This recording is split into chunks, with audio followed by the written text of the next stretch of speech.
あの船はなんだ? The junk appeared on the horizon on the 23rd day of September, in the year 1543, carrying 3 Portuguese merchants who had no idea they were about to collide with a civilization that had not known Europe existed. Their names were Antonio da Mota, Antonio Peixoto, and Francisco Zemoto. Some accounts also mention Fernão Mendes Pinto, though his presence remains disputed among historians. What is certain is that these men had set out from Malacca on a Chinese vessel, bound for some port along the coast of mainland Asia, when a storm seized their ship and drove it eastward across waters few Europeans had ever crossed. For days they drifted.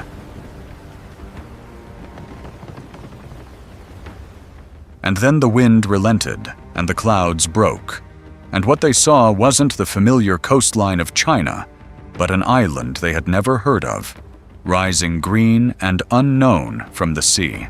They approached carefully, unsure whether they had reached the edge of the known world or something beyond it.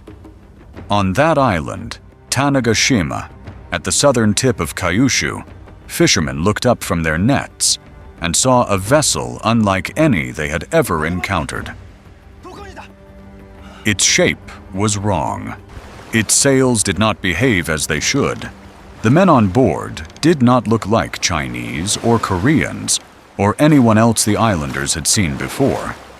A local account, preserved from those who witnessed the moment, described the arrivals in terms that reveal the depth of the psychological shock.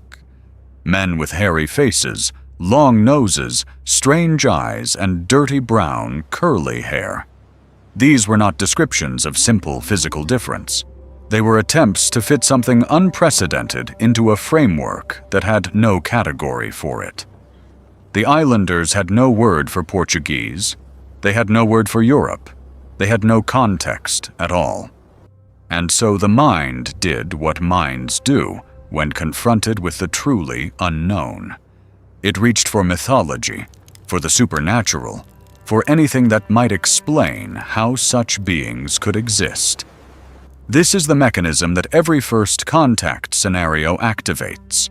When neither side possesses the categories to understand the other, the brain defaults to frameworks it already has: gods, demons, monsters, or barbarians.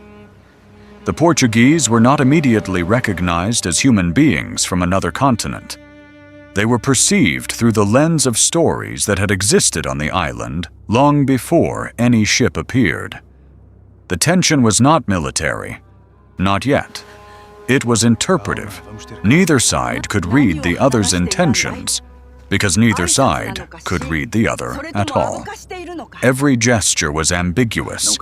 Every sound from the strangers might have been a greeting or a threat. The local feudal lord, Tanegashima Tokitaka, was informed that something unprecedented had arrived on his shore. As the daimyo of the island, his decision would determine whether these visitors were received, rejected, or killed on the beach. He had no precedent for this. No advisor could tell him what protocol demanded, because no such protocol existed. He ordered the strangers brought before him. And now the second layer of the encounter began. The transition from observation to interaction, from fear to calculation, from mythology to negotiation.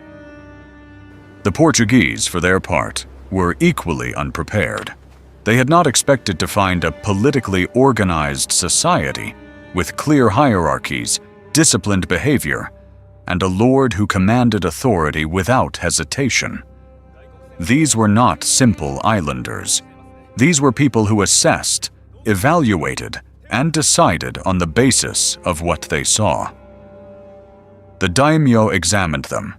He examined their clothing, their weapons, their behavior, and then he noticed something that changed the entire direction of the encounter.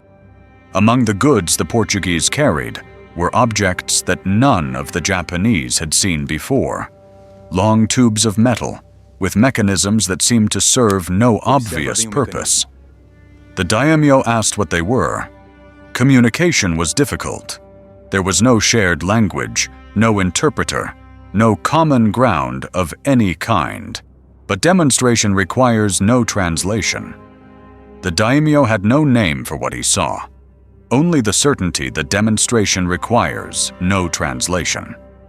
That moment, when curiosity meets the unknown and a decision hangs on what happens next, is the kind of pivot that only history can deliver. And we capture those pivots, episode by episode, with the weight they deserve. Subscribe to Beyond Maps and follow these encounters as they unfold, because the consequences of that single question ripple far beyond this beach. And when you do, tell us in the comments, what do you think the daimyo felt in that instant? Calculation, wonder, or the first flicker of a strategy he could not yet name? The Portuguese prepared one of the weapons. They loaded it with powder. They aimed at a target, and then they pulled the trigger.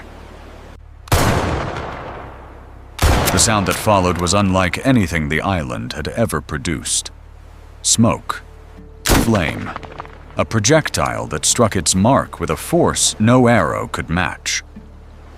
The report echoed across the beach, and in that instant, every person present understood that something had just entered their world that would not leave.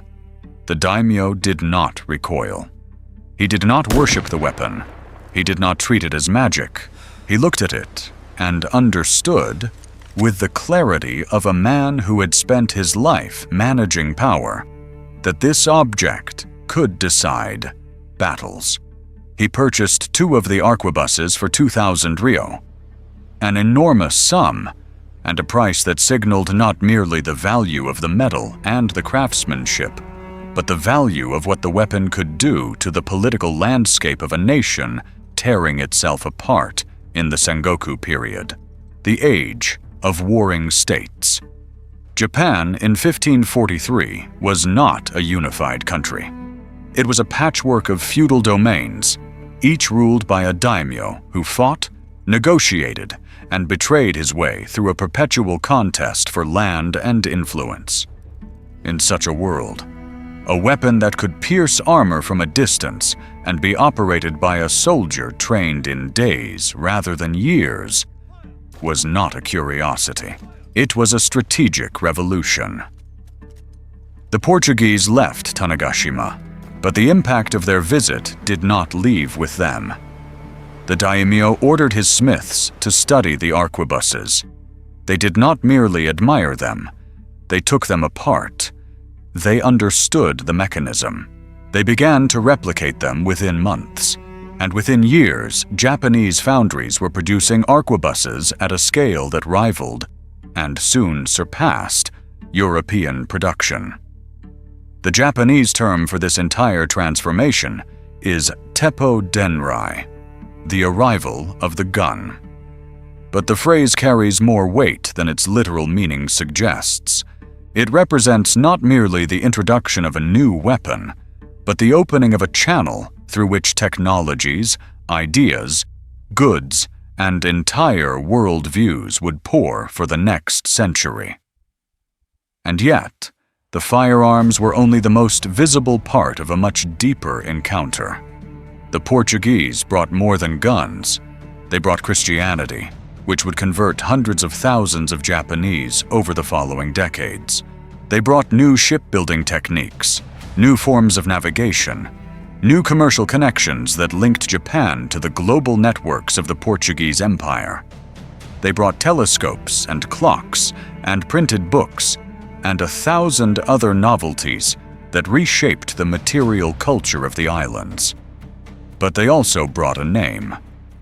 The Japanese called them Nanban Jin, the southern barbarians, and that name tells us something crucial about how the encounter was processed. The term barbarian was not a neutral description. It was a cognitive mechanism of cultural distancing. By categorizing the Portuguese as barbarians, the Japanese placed them within a known hierarchy, even if the people themselves were unknown. They were foreign, strange, even inferior in certain respects. And yet they carried things of immense value. That contradiction, fascination mixed with disdain, curiosity coupled with the conviction of one's own superiority, is the psychological signature of every first contact scenario studied by historians and behavioral scientists. As one analysis of the period put it, two worlds discovered each other, mixing fascination and mutual disdain, each convinced of the superiority of its civilization. The Portuguese, too, had their frameworks. They had encountered many peoples across Africa, India, and Southeast Asia. They had developed categories for dealing with the foreign: trade, conversion, conquest. But Japan did not fit easily into any of those categories. Here was a society that was not primitive, that had its own sophisticated metallurgy, its own political structures, its own sense of order. The Portuguese could not simply impose their will. They had to negotiate. And negotiate they did. Over the following decades, Portuguese ships arrived regularly at Japanese ports, carrying silk, spices, and firearms, and returning with silver, copper, and lacquerware. The trade was lucrative for both sides. Missionaries founded churches. Daimyos competed for access to European weapons and European trade goods. Japan entered what historians call the Nanban period, the century of trade with the southern barbarians. But the relationship that began with a storm and a demonstration of firepower would not last forever. Over time, the same forces that had created the encounter began to unravel it. The spread of Christianity alarmed the central authorities. The growing power of daimyos with European weapons threatened the fragile balance of power, and the arrival of other European powers, particularly the Spanish, introduced rivalries that Japan could not easily manage. And here, with each ship that arrived, with each daimyo that acquired a musket, with each convert that knelt in a new church, the seeds of the unraveling were already being sown. The very trade that enriched Japan also planted the tensions that would eventually force it shut. If you want to understand how entire worlds can rise and collapse under their own weight, subscribe, because this is a story built on decisions and their consequences, not just dates and names. And I want to hear your take. Given what you just learned about the Nanban period, do you think Japan could have kept its doors open without losing control of its own fate? Drop your answer in the comments. Time will tell if you caught the moment the door began to close. By the 1630s, the shogunate had decided that the costs of the Nanban trade exceeded its benefits.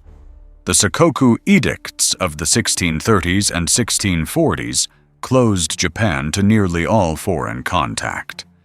Only a small Dutch trading post at Nagasaki remained as a window to the west. The Portuguese were expelled. Japanese Christians were persecuted. The era that had begun with the arrival of 3 merchants on a storm-beaten junk came to an end. And yet, the encounter never truly ended. The arquebuses that Japanese smiths learned to make in 1543 changed the nature of warfare in Japan permanently. The Christian communities that survived persecution in secret endured for centuries, and the term Nanban, the southern barbarians, entered the Japanese language as a permanent reminder of the day the world became larger than anyone on that island had imagined. Today, over 90% of Japanese students learn about the 1543 arrival of the Portuguese at Tanegashima as part of their standard school curriculum. The event is not a footnote.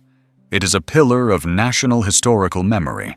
In 2023, Japan and Portugal celebrated 480 years of diplomatic and cultural relations, tracing their shared history directly back to that September day. Cultural exchange programs between the two countries increased by 15% between 2020 and 2024. The Portuguese merchants who stepped onto that beach did not know they were making history. They were trying to survive a storm and find their way home. The daimyo who purchased the first two arquebuses did not know he was initiating a technological revolution that would reshape his nation's military. The villagers who watched from a distance and later described the strangers as men with hairy faces and strange eyes could not have predicted that their words would be quoted 5 centuries later. And yet, all of them participated in something that transcended their individual intentions. They were the point of contact between two worlds that had developed separately for thousands of years, each unaware of the other's existence. And once that contact was made, once the first gunshot echoed across the beach at Tanegashima, the isolation was broken forever. Even when Japan closed its borders nearly a century later, the memory of that encounter remained. The world had become larger, and no edict could make it small again. The true legacy of that day is not the gun. It is not the trade. It is not even the lasting diplomatic relationship between two nations at opposite ends of the Eurasian landmass.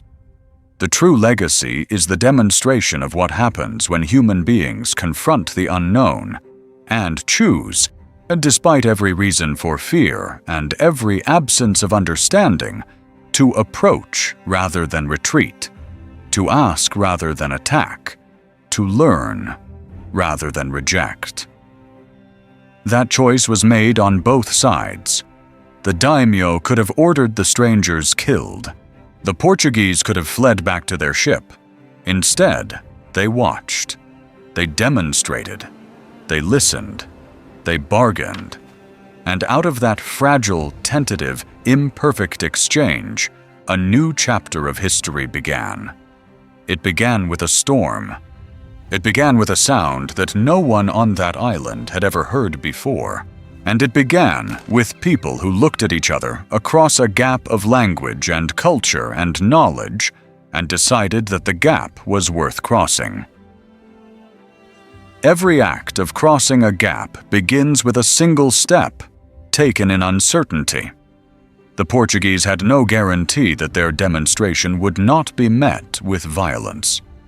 The daimyo had no guarantee that the strangers were not laying a trap. Neither side had a word for trust in the other's language, and yet they built trust anyway, gesture by gesture, object by object, transaction by transaction. That is the deeper pattern beneath the surface of every first contact story. Before trade routes, before empires, before wars and treaties, there is always a moment when two human beings look at each other across an abyss of incomprehension and decide that understanding is possible. The history of civilization is not only the history of conquest and collapse. It is also the history of those moments of fragile, improbable connection. The beach at Tanegashima is one of those moments. The storm that pushed a Chinese junk off course could have pushed it into a reef. The Portuguese merchants could have died at sea before ever seeing land. The daimyo could have been away from the island that day. Everything that had to align for that encounter to happen aligned so precisely that it almost looks like design, though it was nothing but chance, the blind, indifferent chance of wind and current and human decision. And yet, because the chance played out as it did, the world changed. Not overnight, not dramatically, but a thread was pulled, and over the following decades and centuries, the entire fabric of Japanese society was rewoven around the innovations that thread brought with it. The arquebus became a Japanese weapon. Christianity became a Japanese faith. The Portuguese became a memory, and then a lesson, and then a foundation stone of a relationship that still exists today. The most important thing about the 1543 encounter is not that it happened, but that it was received. Japan did not merely experience the arrival of Europeans. It absorbed what they brought, transformed it, integrated it, and eventually redefined itself in relation to the larger world that the arrival had revealed. That is the mark of a civilization that does not simply endure history, it metabolizes it. Every student who learns about the arrival of the Portuguese at Tanegashima is learning not just an event, but a model. They are learning that the outside world does not arrive gently. It arrives by storm, by accident, by the unpredictable movement of people who have no idea they are making history. And the question is never whether the outside world will arrive. The question is always what will be done with its arrival. The daimyo answered that question by buying the gun. The smiths answered it by learning to make it. The missionaries answered it by learning to speak Japanese. The shogunate answered it, eventually, by closing the borders. And the descendants of all of them answered it, 480 years later, by celebrating a relationship that had survived war, isolation, transformation, and time. The gap was crossed. That is the one fact that cannot be undone. Everything else that followed, the trade, the conversion, the conflict, the exclusion, the reopening, all of it was downstream of a single decision made on a beach in September of 1543, when a man with a weapon that had never been seen on that island pulled a trigger, and the sound that followed announced that two histories had become one. In the decades and centuries that followed, the memory of that sound did not fade. It was written into chronicles. It was taught to children. It became part of the story that Japan told itself about itself, a story in which the outside world arrived without warning, was met with curiosity, was tested, was absorbed, and was ultimately controlled. And that story, the one Japan told itself about controlling the outside world, had a hidden chapter, one that unfolded even behind closed doors. If you want to keep uncovering the moments when the outside world broke through, subscribe so you do not miss what comes next in this sequence of encounters. That control, however, was never total. The world that entered through the breach at Tanegashima kept entering, even through closed doors. Ideas slip through edicts. Knowledge transmits itself across the gaps that isolation attempts to seal. The Japanese scholars who studied Dutch medicine and astronomy through the tiny window of Nagasaki during 2 centuries of near isolation were still, in a sense, children of the 1543 encounter. The seeds planted on that beach took a long time to grow. When Commodore Matthew Perry sailed his black ships into Edo Bay in 1853, forcing Japan to open its doors again after 220 years of self-imposed seclusion, the shock of that second opening was different. Japan had seen foreigners before. It had guns of its own. It had memory. The nation that confronted Perry was not the nation that had confronted the Portuguese. It was a nation that had spent 2 centuries digesting the lesson of the first encounter, preparing itself, even without knowing it, for the moment when the outside world would demand entry once more. The Meiji Restoration that followed, the rapid industrialization, the emergence of Japan as a modern power in the span of a single generation, all of it traces back, through a long chain of cause and consequence, to the moment when the first arquebus was fired for a daimyo, who understood instantly that the world had become larger than his map suggested. That is the weight of the 1543 encounter. It is not merely a date on a timeline, a curiosity for historians, a point of national pride for two countries. It is the moment when one of the most isolated civilizations on Earth discovered that isolation was a choice, and that choices have consequences. The villagers who described the Portuguese as men with hairy faces and strange eyes were not being primitive or xenophobic. They were doing exactly what every human being does when confronted with the genuinely new. They reached for the language they had, the categories they possessed, the framework that had helped them make sense of the world before the world became incomprehensible. And then, when the framework did not quite fit, they adjusted it. They learned new words. They built new categories. They incorporated the incomprehensible into a larger understanding. That process, the expansion of what a culture can accommodate, is the quiet engine of historical change. It does not make headlines. It does not appear in treaty documents. It happens inside minds, inside conversations, inside the small decisions that accumulate into transformations. The daimyo did not need to understand Europe to understand the gun. The smiths did not need to speak Portuguese to replicate the mechanism. The missionaries did not need to abandon their faith to learn Japanese. Human beings are capable of partial, imperfect, pragmatic understanding. They do not need the whole picture to act. They need only enough. And enough on that September day was exactly what they had. Enough curiosity to approach instead of retreat. Enough intelligence to recognize value in the unfamiliar. Enough discipline to study, to replicate, to adapt. Enough memory to pass the story down through generations until it became part of the fabric of a nation. There is no single word that captures what happened at Tanegashima.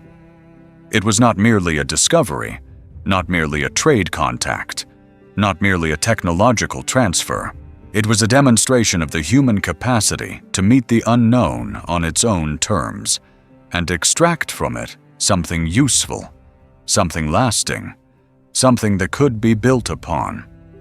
That capacity, more than any weapon or treaty, is the inheritance of the 1543 encounter.